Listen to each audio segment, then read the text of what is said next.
Vamos continuar de onde a gente parou. Fisiologia articular da coluna vertebral.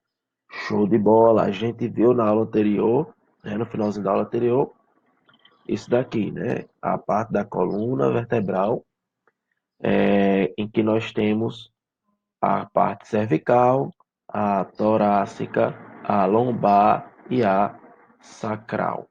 Perfeito? Show de bola. Então vamos lá. Cada vértebra ela vai ter um formato específico, mas ela todas têm um formato muito parecido, tem partes que a compõem que são iguais. Por exemplo, toda vértebra na parte anterior possui o corpo vertebral, né? Toda vértebra possui o processo transverso, toda vértebra possui o processo espinhoso, né? Aqui está a medula espinhal, o gânglio que existe na raiz dorsal, né, da coluna espinhal, da medula espinhal. E aqui a gente tem o nervo espinhal, perfeito? Observando aqui essa vértebra, nós conseguimos identificar facilmente que vértebra é essa, né?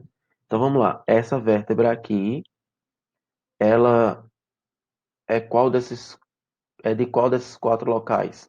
Ela é da cervical, ela é da torácica, ela é da lombar ou ela é da sacral? E aí, essa vértebra aqui? Muito simples, né? Por que é simples? Vamos lá, simplesmente por causa disso. Olha só o processo transverso. O que é que nós temos aqui?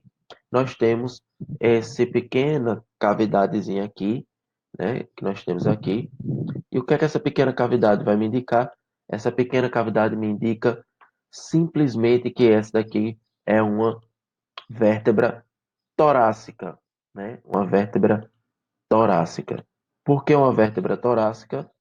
Simplesmente porque no tórax nós temos o quê? Exatamente, nós temos as as espinhas, não, as costelas. Isso aí, as costelas. Né? Nós vamos ter as costelas aqui saindo, né? Não sou desenhista, vocês sabem. Mas a gente vai ter as costelas. E aí as costelas, elas precisam de um local para ter a sua articulação. Né? As costelas não fazem grande movimento, mas elas possuem algum movimento. Durante a respiração, por exemplo, a gente precisa que as costelas se expandam, né? Então, essa vai ser uma característica específica das vértebras torácicas. Mas, se a gente observar, todas as vértebras possuem aqui ó, o processo transverso, né? E se a gente observar aqui, somente as sacrais que não possuem esse processo transverso, mais enfatizado, né, que dá para ver melhorzinho como processo transverso, mas aqui a gente também considera. E todas elas também possuem a espinha, né, o processo espinhoso, até mesmo as sacrais, beleza? E aqui nós temos o corpo da vértebra, tá certo? Lembrando que nossa vértebra ela possui essas três curvaturas, sim, né, que devem ser respeitadas durante todo e qualquer exercício. Certo, galera? Beleza, galera? Nem em vídeo eu não consigo parar de me estralar, né? Então vamos lá. Aqui entre as vértebras, né, nós temos o disco intervertebral, né? O disco intervertebral é exatamente essa partezinha aqui, né? Isso, disco intervertebral, em que ele vai sustentar a carga, ele vai sustentar a nossa carga. Então, o disco intervertebral seria como se a gente dissesse que ele existe um anel fibroso, que é a parte de fora, né, que vai proteger, que é como se fosse essa bolinha rígida. Olha só, na hora que eu aperto, ó, dura, dura, não é isso? Então, essa bolinha seria um anel fibroso, feita principalmente de fibras de colágeno. Então, ela é durinha para resistir melhor à carga, perfeito? O núcleo pulposo, não. O núcleo pulposo ele é mais moleninho, como se fosse essa bola. Tá vendo? Eu aperto e ela se expande, né? O núcleo fibroso, o núcleo pulposo, ele é como se fosse uma gelatinazinha, tá certo? Porque ele é feito principalmente de proteoglicanos, né? Então, aqui nós vamos ter o núcleo pulposo e o anel fibroso, e um fica dentro do outro, né? Como se esse núcleo pulposo ficasse dentro aqui do anel fibroso, e aí a gente só vê o anel fibroso do lado de fora, né? Só deveria ver. A gente vai ver mais para frente que existem algumas coisas que às vezes acontece que a gente vê também o núcleo pulposo, beleza? E aí a gente tem uma pequena questão aqui, né? Pequena problemática. Qual é a problemática? Tanto o anel fibroso quanto o núcleo pulposo, eles são, como é que eu posso dizer? Eles são meio que elásticos, né? Aqui está o exemplo do anel fibroso. Ele ainda, olha, eu faço força, ele, mesmo fazendo, eu faço força, ele se contrai. Mesmo que pouco, ele se contrai. Perfeito? Então, o que é que acontece? O que vai acontecer é o seguinte, aqui eu tenho que fazer bastante força para ele se contrair. Só se for com a mão inteira que eu consigo apertar. O núcleo pulposo não. Um apertozinho, puf, já foi, né? Aqui, ó, não é isso? Na hora que eu aperto, ó, perfeito. E o que é que acontece? Quando a gente dorme, a gente vai dormir assim, ó, deitadinho, perfeitinho, bonitinho, né? Deitou, dormiu, show de bola. A coluna vertebral vai estar toda descansada e aí o nosso anel fibroso e núcleo pulposo eles vão voltar ao seu tamanho normal. Mas quando a gente acorda, o que é que acontece? A gente vai ter a pressão do corpo. Acordou, tá aqui, ó. Ficamos em pé, pressionamos todo o corpo. E aí o que é que acontece? A gente começa a pressionar e vai continuando pressionando durante o dia inteiro, pressionando, pressionando, pressionando, até que no final do dia ela vai estar um pouquinho menor. Isso aí vai dar uma diferença de altura. E é por esse motivo que quando a gente faz uma avaliação, a gente sempre opta por fazer no mesmo horário. Então, se eu avalio aquela pessoa de manhã, as outras avaliações consequentes dessa, né, conseguintes dela, nós vamos fazer também pela manhã. Se eu avalio pela tarde, as próximas avaliações eu busco fazer pela tarde. Se eu avalio pela noite, próximas avaliações pela noite. Perfeito? Porque não existe essa diminuição durante o dia. Ela não é uma diminuição gritante, não é a pessoa vai perder 5 centímetros durante o dia. Não. Mas existe a diferença. E aí, se você for avaliar, por exemplo, o IMC, essa diferença de 1 ou 2 centímetros pode ser que venha dar um erro. E ainda tem outra questão. Existe o fator humano. O que é o fator humano? Se você medir a mesma pessoa 3 vezes, quase de certeza que toda vez que você medir, vai dar um valor diferente, não vai ser o mesmo, né? A altura vai ser um pouquinho diferente, vai ser um pouquinho menor, um pouquinho maior, né? Isso dificilmente você vai conseguir a mesma altura toda vez que for avaliar aquela pessoa, tá certo? Então, esse fator humano acontece. Imagine que você avaliou a primeira vez e teve pela manhã, teve o fator humano em que você errou para meio centímetro para cima, né? Era para dar 168 centímetros e deu 168,5. Perfeito. Você avaliou essa mesma pessoa de noite na outra vez e você errou o valor para menos meio centímetro. E essa pessoa era para estar com 166,5 e ficou com 166. Então, observe aí. Essa pessoa teve uma diminuição real de 1,5 centímetros. Só que, como na primeira vez você errou para cima e na segunda você errou para baixo, você teve uma diferença de 2,5 centímetros. Quando vai avaliar o IMC, isso pode ser que gere uma diferença gritante, né? Pode ser que seja a diferença dessa pessoa ser sobrepeso e obeso, né? Então, tomar cuidado nas avaliações. Perfeito? E aqui na coluna vertebral, como em qualquer outro local, nós também temos os ligamentos, que são os estabilizadores passivos. Perfeito? Usar aqui minha canetinha, né?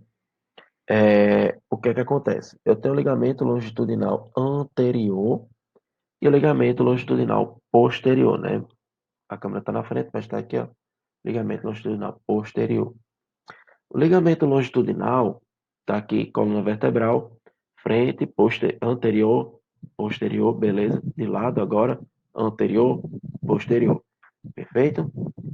O ligamento longitudinal anterior, ele vai ligar todas essas vértebras aqui na região anterior, todas as vértebras da frente, não é isso?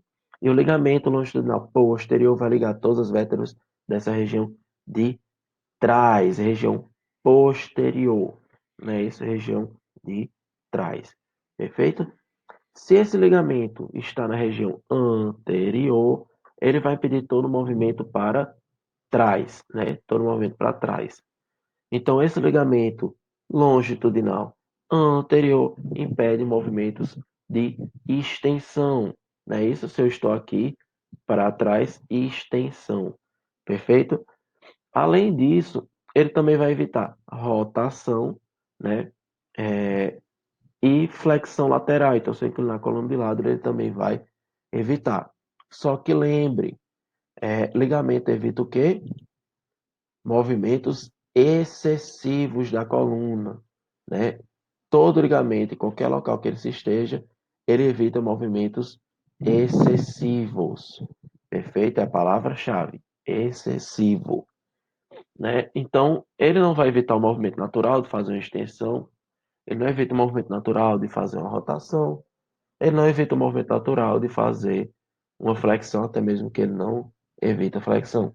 Ele só evita movimentos excessivos de extensão, rotação e flexão lateral ou inclinação lateral, mesma coisa. Perfeito? Então, esse ligamento que se encontra na região anterior, né, toda essa região aqui anterior, ele é o ligamento longitudinal anterior. Perfeito?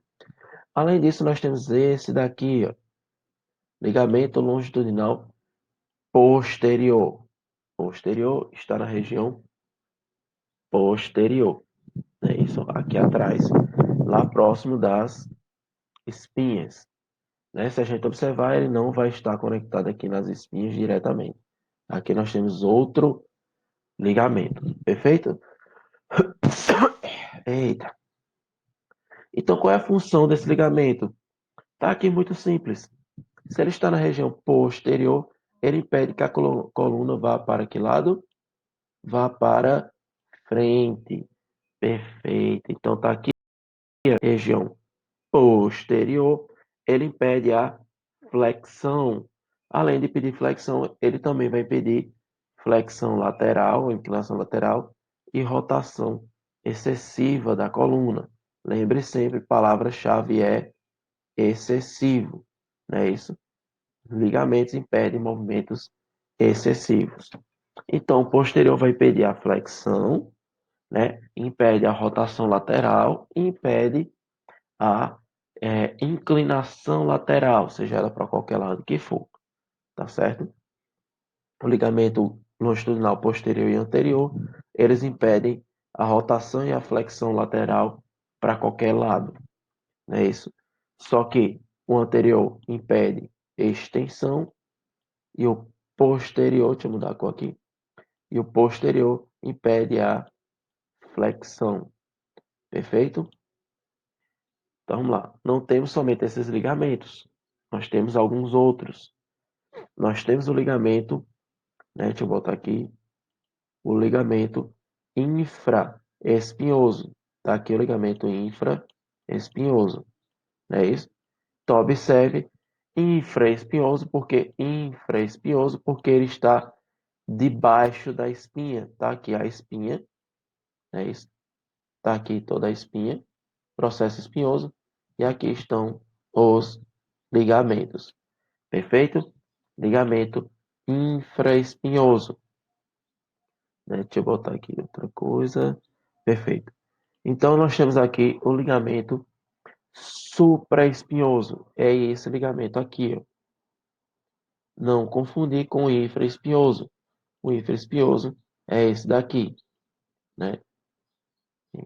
Então, a gente tem o supraespinhoso, que é somente, digamos assim, essa parte aqui. E nós temos o infraespinhoso, perfeito? E também nós temos aqui esse ligamento flavum, ou ligamento amarelo, tá certo? Ele é um pouquinho especial, então vamos guardá-lo mais para frente. Vamos começar aqui. Infraespinhoso.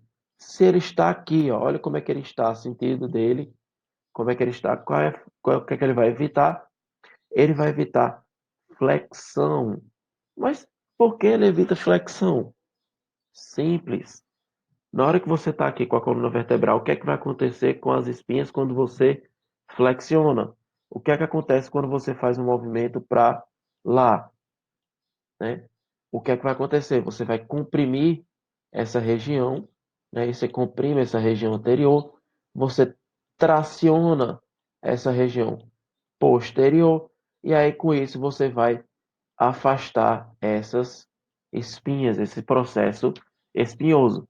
Então ele vai evitar sim a flexão e também vai evitar a rotação excessiva da coluna. Lembre sempre, excessiva é palavra-chave quando se fala de ligamento. Ligamento não impede movimento natural. Ligamento impede movimento excessivo. Perfeito.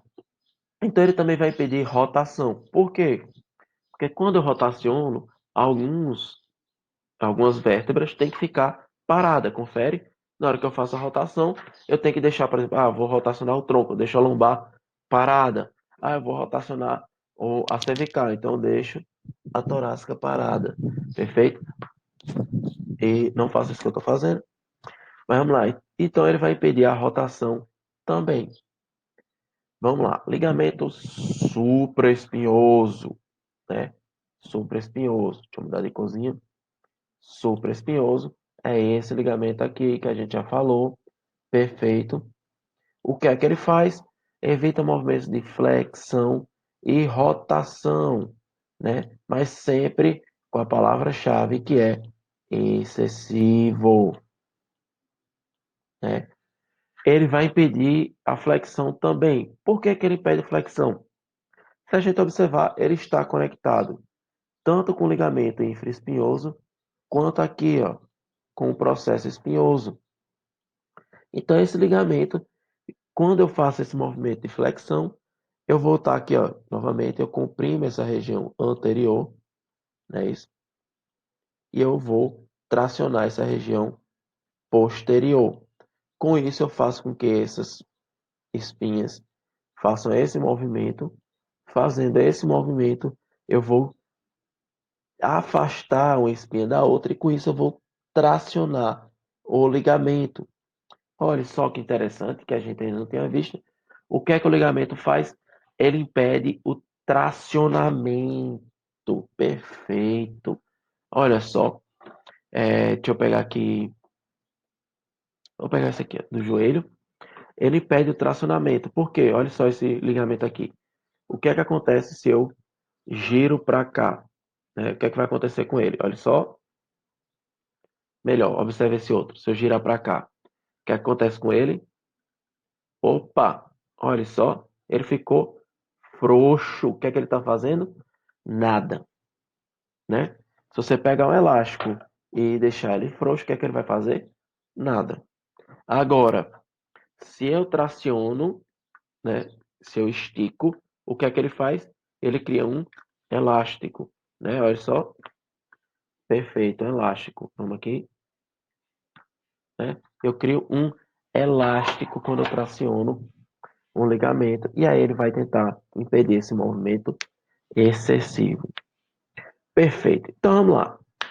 Aqui nós temos um ligamento especial, né? O ligamento flavum ou ligamento amarelo.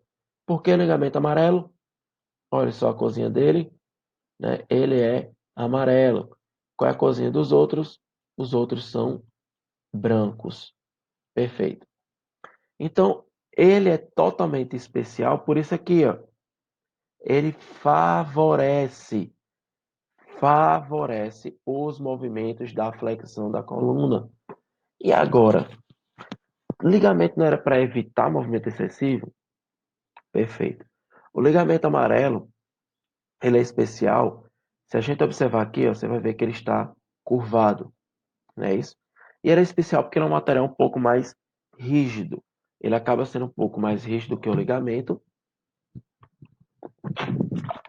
E aí, com isso, o que é que ele faz? Ele tem costume de querer se expandir.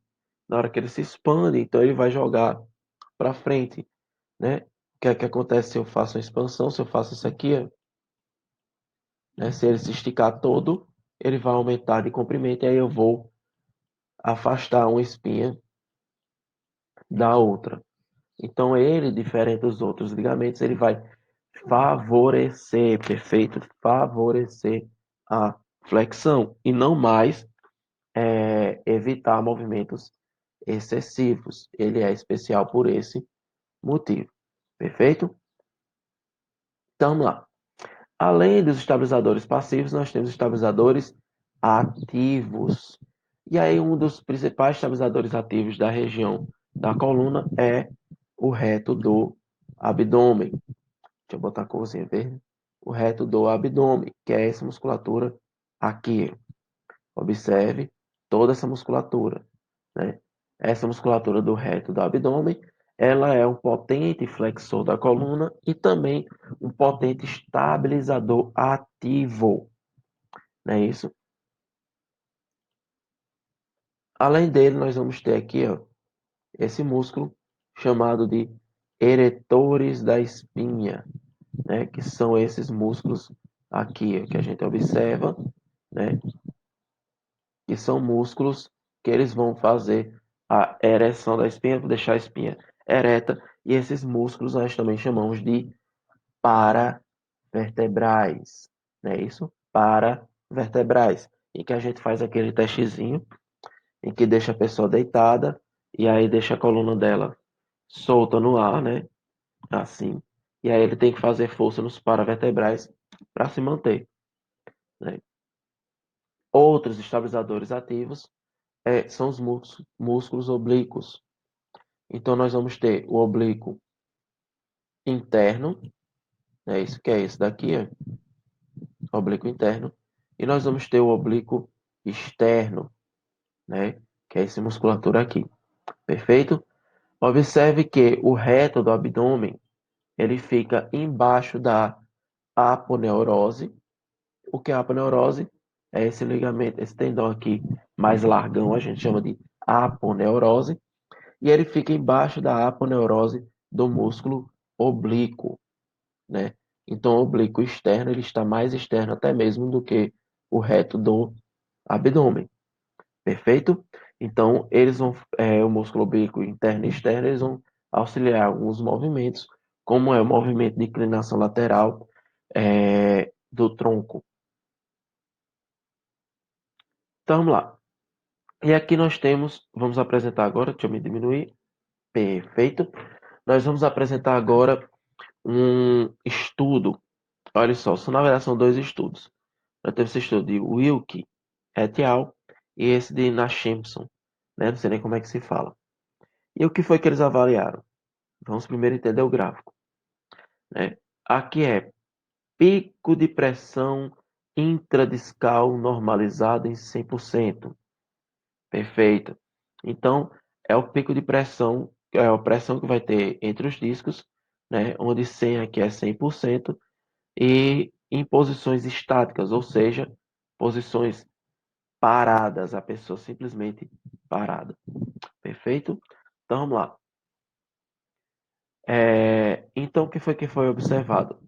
Esse estudo é bem interessante, mas é até meio que cruel, como foi executado. Como é que era executado?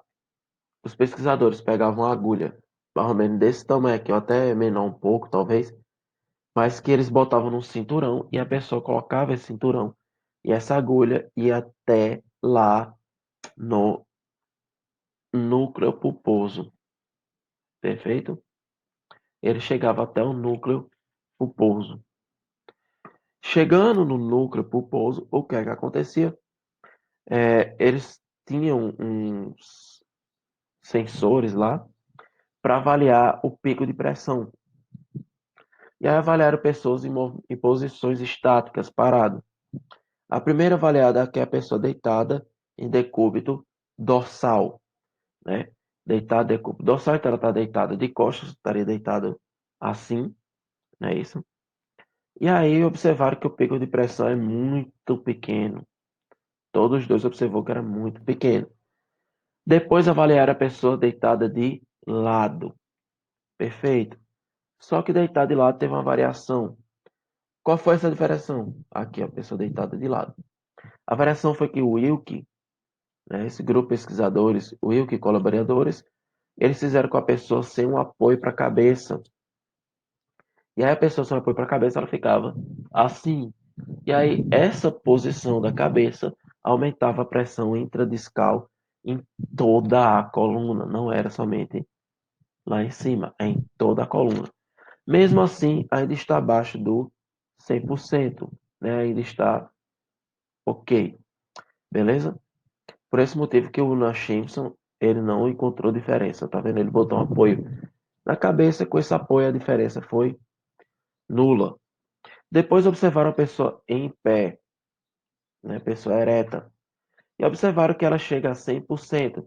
É a pressão intradiscal normal da nossa coluna. Pessoa ereta e em pé. Perfeito? Nesse outro aqui que foi que avaliaram, uma pessoa inclinada para frente.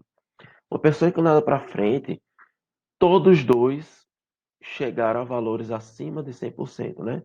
Se a gente observar aqui, ó, o Wilk e colaboradores chegaram a mais ou menos 150, enquanto que na Jameson chegou um pouco mais de 200, perfeito? E por que teve essa diferença? Nesse caso aqui, na Jameson ele colocou as pessoas inclinadas toda dobrada, certo? E o Wilk colocou as pessoas inclinadas ereta, com a coluna ereta ainda. Então observe que até a inclinação coluna ereta existe um aumento, né? A canalha aqui, né? Existe um aumento da carga em comparação à pessoa ereta. Perfeito. Depois os dois avaliaram a pessoa sentada de forma ereta, não é isso? Sentada de forma ereta, observaram que existe uma pressão intradiscal maior, né? Não está tão retinho aqui, mas existe uma pressão intradiscal maior, tá certo? Maior do que a pessoa ereta. O de Nascimson teve uma diferençazinha, foi um pouquinho para baixo, mas é porque observaram que nesse posicionamento eles colocaram na região que parece, se não me engano, colocaram na região em que não era tão favorável para medir isso. E aí com isso dessa diferença, né? Então a pessoa sentada ereta é até pior do que uma pessoa em pé ereta, tá certo? Por quê? Porque você vai dobrar muitas vezes a região sacral. Você perde essa curvatura da região sacral. Perfeito? Depois avaliar a pessoa com a coluna torta, sentado, né? É uma posição que nós utilizamos muitas vezes quando estamos no sanitário.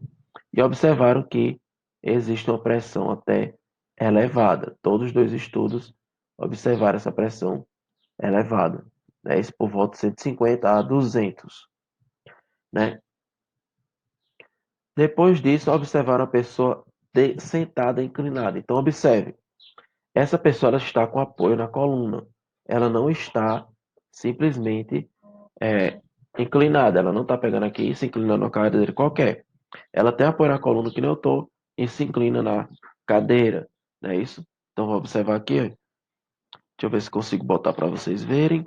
Então, eu estou apoiado aqui na cadeira, toda a minha coluna está apoiada e eu estou inclinando para trás. Então, isso é favorável para a minha coluna. Isso não gera problema, isso até melhor, alivia a pressão mais até do que ficar em pé, né? Observa aqui, próximo a deitado, não é isso?